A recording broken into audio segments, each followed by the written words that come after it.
Hi, this is Farmer Carrie, and I want to tell you about this very special time of mid-August at the school farm. One thing that's special about mid-August is all of a sudden you'll notice, do you see how all the grass is brown? Everything is dried out. Remember we were talking about January and how wet and damp everything is, and all of a sudden in August, everything dries out. And in our sandy soil, oh my goodness, it's really dry. And in mid-August, the nights get cool and damp. So it has the dry in the day and damp at night. And I'm going to show you what that does. But first, let's have fun at the entrance. Now, we are hoping that one day, all of you students can come back through this door. We don't know what's happening, but the school is considering outdoor education as a very important part of what we're going to do this coming year. But we have planted all sorts of beautiful flowers, not just for us to enjoy, but also the hummingbirds. They love the monarda. Up, and there goes a bee. So pollinators and having beautiful flowers is important for the health of our farm. So why don't we go see what's happening now this mid-month? Oh, Kaylin, hi! Oh, I was going to ask you what you're doing, but you know what? She doesn't have a mic, so I'll tell you what she's doing. She is digging out the old spring kale. And you know what happens? People think I'm going to plant kale and I'm going to have it all year long and it's going to overwinter. Doesn't always happen. So we're digging it out now. See, that one has bolted. Oh, Kaylin, can you show us that really big one that's bolted over there? Look at that big guy. See? They have bolted. And we have here the evil powdery mildew. This is the new growth. And look at the old growth, how it has been attacked. If this is happening to your kale, do not take it personally. In August, when we have those cool nights that come, then the fungus that is naturally in the air will rest on the kale leaves.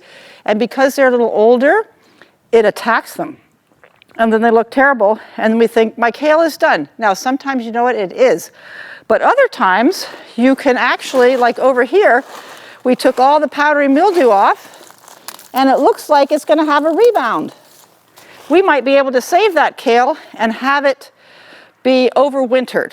But what we're doing here is Kale, and one of our wonderful summer volunteers, is digging up all the bolted kale, and then we're going to take off the leaves of the powdery stuff, and we're going to see if it can rebound. And then in the spaces that are left, we're going to plant field peas. And field peas will bring nitrogen back into the soil, which is a really good nutrient that we need, and we can also eat them. So it has two wonderful things. So this is kind of our restoration kale bed. We're going to see if we can get some more kale out of it, and also some good fertility for our crops. Now, what I want to show you is some new kale. Okay, so thank you, Kaylin, so much. Okay, we're going to go around this way. Oh, you know, and on the way to the kale bed, we have so many fun things growing. We've got our tomatoes, we have all sorts of lettuce, we've got our carrots, which we're protecting under floating row cover, we've got cucumbers, and let's go check out this beautiful new kale. We planted this about a month ago from starts. Now, look how beautiful this is. All new growth, really strong, all young. It's not kind of old, tired kale, which is more susceptible to disease. So this, we have already harvested a bin of these big leaves off and given it to Useless Bay Coffee Company, who has made soups for Whidbey Island Nourishes. So this is our new young kale that is going to overwinter and then be here for the students in the spring. Yeah? Now, let's go see our pumpkin tunnel. Look at these little babies. I don't think these are going to be ready by fall, but let's go look. We took this walk once before, and there were lots of vines going across, and some have done better than others. This one is not looking very happy, but look at the big pumpkins hanging here. Oh, that's a red curry. That's a pumpkin. Now, We have some very cool pumpkins that I have had to help out. Look at these guys. They were actually bending the vine too much, so I am holding them up. Remember I told you this was a science experiment? Well, what I have learned is that this string is too skinny to hold the weight of these pumpkins. So it bends and I have to hold it up. So next year if we do our pumpkin tunnel, we might have to try different strings, or we just won't do a pumpkin tunnel. But I would say along the hog panel, it's doing quite well. We've got some Lakota and more sugar pie pumpkins. And let's go see our, whoops, let me get underneath. I don't want to be the one to knock this off. Now these are our long pie pumpkins, and it's just starting to have a little bit of orange. I'll show you some other ones that are more orange. But that, remember, that is not a zucchini. This is a pumpkin and it's just starting to turn orange. So I would say our pumpkin tunnel is fun, but not quite the rousing success if we had to depend on this for all of our pumpkin pie, right? Now, let's go look at some other really marvelous parts of the farm that are growing so beautifully in this summer we're having. And beautiful sunflowers. Okay, one of the things we love to do is grow lots and lots of carrots. Now this fall, we don't know how many students are coming to the farm. It won't be our normal 600 a week, but we have carrots that we're going to grow for Whidbey Island Nourishes and the school lunches. We've got our marvelous salad turnips that need a little thinning, but here's one that's good. And you know what I call these? These are our little ice cream cones. They're really good. The kids absolutely adore. See? As good as ice cream. So, I have to show you something really fun. Remember I've been telling you about this lettuce? And we've been watching it bolt? Well now, look, all the lettuce is bolted. And I have seen some flowers here, but I think it's too late in the day and the little flowers have closed up. But I'll try to take a picture of it when they're open, and you can see the open little yellow flowers. It's in the composite family. And pretty soon it's going to have little puffballs, and then it'll have little lettuce seeds. So we'll talk more about seed saving later, but we're going to save the seeds of this lettuce, which is now all the way bolted. So this is a really fun thing we do here, is save the seed of this lettuce. Now, let's go see some really great things happening over there. We've got our salad turnips, we have more flowers and more lettuce, lots of tomatoes, and then over here we have beans and zucchini. Oh, do you remember our potatoes? Remember our potato video? Look, now these are the very first potatoes that we planted in our potato video. And they're dying back now. If your potatoes look like this and you think you're doing something wrong, no, that's what happens. Potatoes die back. When they've died back, you know you have potatoes in the ground, and you can either leave them there for a while or you can dig them up and eat them. But potatoes don't mind being stored in the ground. So our potato bed looks like it's dying, but it's simply done. And we're going to dig these potatoes up for mashed potatoes for the harvest feast, and we'll figure out how we're going to do that later. Now, this is really fun. Do you remember the mouse melons? Now, people have been eating these, but I think there are a few that escaped. Do you see the little cute little mouse melons here? These could be a bit bigger. Oh, see, that's still tiny. That's still tiny. They should get a little bit bigger and plumper. These are also called Mexican sour gherkins. See that one right there? That's about the right size. And, let me see. Yep, it's crunchy. Kind of tastes like a cucumber with a little bit of sour. Very good. It kind of goes well with salad turnips too. So, these are really fun for kids. And, of course, this is the most marvelous place. The circle beds, the corn is growing fantastically. Cucumbers, our flower beds. Look, the scarlet runner beans have gotten to the top of the teepee, and now they're going to go up to the tippy top. So circle beds are doing great. Oh, remember the long pie pumpkin we had in the pumpkin tunnel?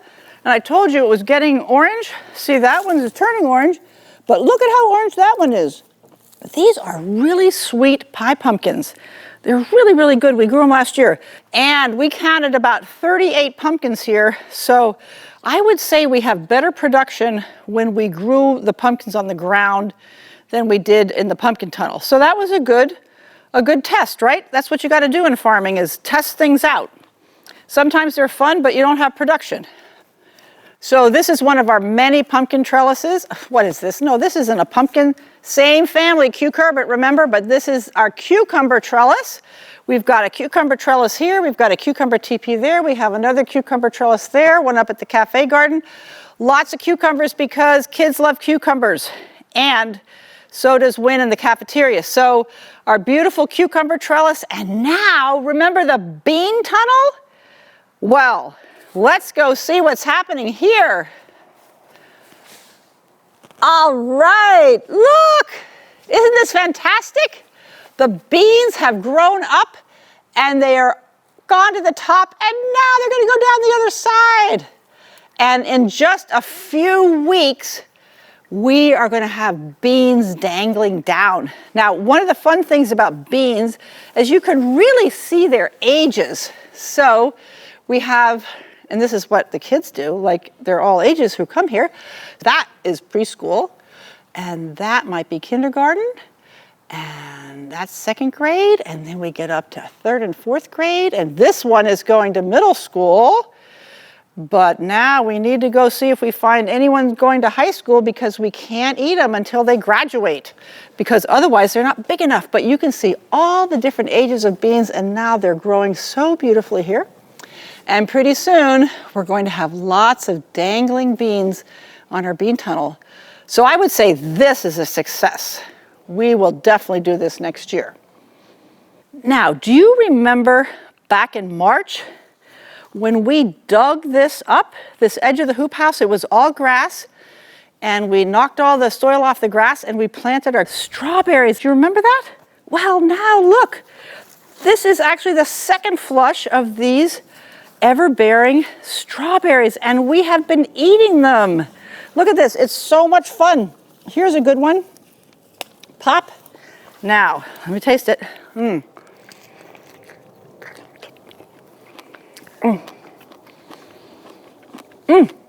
There is really nothing better than a homegrown strawberry, fresh picked. Ooh, so good. Well, so good. Now, let's go see how everything is growing in the hoop house.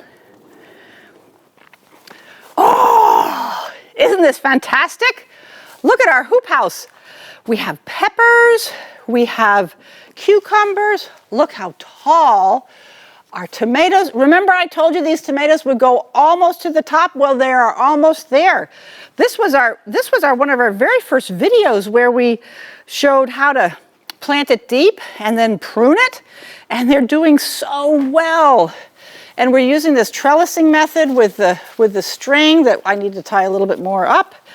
And we have all these dangling cucumbers. There's hardly few things more fun than picking cucumbers dangling off the vine. And all of our sun golds, and over there is basil. So here is our wonderful hoop house. And you know what? It really smells good too. So let's go see what Kaylin, I've noticed she just moved over to something else special that she's doing. Let's go see what she's doing over there, because it's part of completing the cycle of the farm. Oh, Kaylin, hi! Oh, wow, what Kaylin is doing is really cool, but first I want to tell you something that's also pretty cool. This, do you see these 4 stakes? You know what we want to do here? We would like to build a pole building, which is an outdoor classroom. It's like a big picnic shelter. So we can have classes outside, undercover, COVID safe. And we're going to build this. And stay tuned for another video where we tell you more details, but we've staked it out. So stay tuned on our new pole building, but let's see. Oh, Kaylin, hold on a second. Here we go. Oh, let's see. So what Kaylin is doing, you see these? These are our wonderful purple poppies. And what Kaylin is doing is she is knocking all the seeds off, and they fall into the jar, of course, and then we collect them, and that must be thousands and thousands of poppy seeds.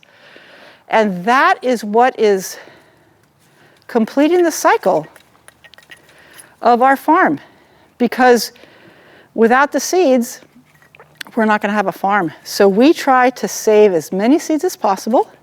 And over here, we've got our borage seed, which is what Kaylin's going to do next. And we have our phycelia seed, our bee's friend. So if you can save seed, it's always important to do that so that we can always start our own garden without having to buy things, right? Very, very important. So that is kind of also to loop back into mid-August. This is the time when a lot of your plants are getting old and they're ripening, and you can save their seeds. So keep an eye out for your plants. Here, for example, is calendula. Those are calendula seeds you can save. See, they're right there. So there's all sorts of seeds you can save. So here are those beautiful purple phycelia. Remember when we were looking for the bumblebees with the pollen pockets? They were going on these beautiful purple plants, which are now all brown and dried out. And you can see they have little brown seeds here. Now watch what happens when I knock them off. See how the little brown seeds fall out? See that? See all those little brown seeds? Those were pollinated by those bumblebees. And they're going to make more phycelia or bee's friend next year. Over here, do you remember those nodding onions that were so adorable? Well, look what they've done. They have also gone to seed, and there's millions. See these little black seeds? Makes a cute little sound too, see?